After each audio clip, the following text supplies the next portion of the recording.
நான் 2 ஏலக்காய்ங்க, 2 கிராம்பு, 2 பட்டை துண்டுங்க, ஒரு பிரியாணி எல்லாம் போட்டுக்கலாங்க. இப்போ நான் பெரிய வெங்காயம் ஒரு வெங்காயம் வச்சுட்டு அதையும் போட்டு வதக்கிக்கலாங்க. இஞ்சி பூண்டு பேஸ்ட் போட்டுக்கலாங்க.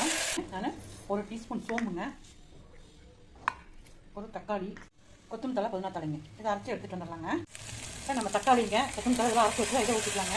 அதில் மிளகாத்தூள் 1 ஸ்பூனுங்க, மல்லித்தூள் 1/2 டீஸ்பூனுங்க, கரம் மசாலா 1/4 டீஸ்பூனுங்க, மஞ்சத்தூள் 1/4 டீஸ்பூனுங்க, இது எல்லாம் போட்டு நம்ம நல்லா மிக்ஸ் பண்ணிக்கலாங்க. நம்ம இது கூட வேங்க நான் ராஜ்மா வந்துங்க, நான் அரை இது நான் வேக வச்சு எடுத்து வச்சுருக்கேங்க. நான் அதையும் போட்டு கலந்துக்கலாங்க. இப்போ நான் ஒரு அலாக்கு எடுத்துக்கிறேங்க. நான் 1 1/4 அலாக்குங்க. நான் ராஜ்மா வேக வச்சு தண்ணியோட சேர்த்து எல்லாம் 1 1/4 கப் தண்ணி ஊற்றிருக்கிறேங்க. இதுக்கு நம்ம தேவையான சால்ட் போட்டுக்கலாங்க. நான் ஏற்கனவே கிரேவி கொஞ்சம் போட்டுருந்தேங்க. இப்போ இதுக்கு தேவையான இப்போ தண்ணி நல்லா கொதிச்சுட்டு இருக்குங்க. நம்ம இன்னைக்கு பாஸ்மதி அரிசி போட்டுடலாங்க. இப்போ நம்ம கொதிச்சுட்டு இருக்கும்போது இதை மூடிடலாங்க. மூடி நம்ம ஒரு சவுண்ட் விட்டுறலாங்க.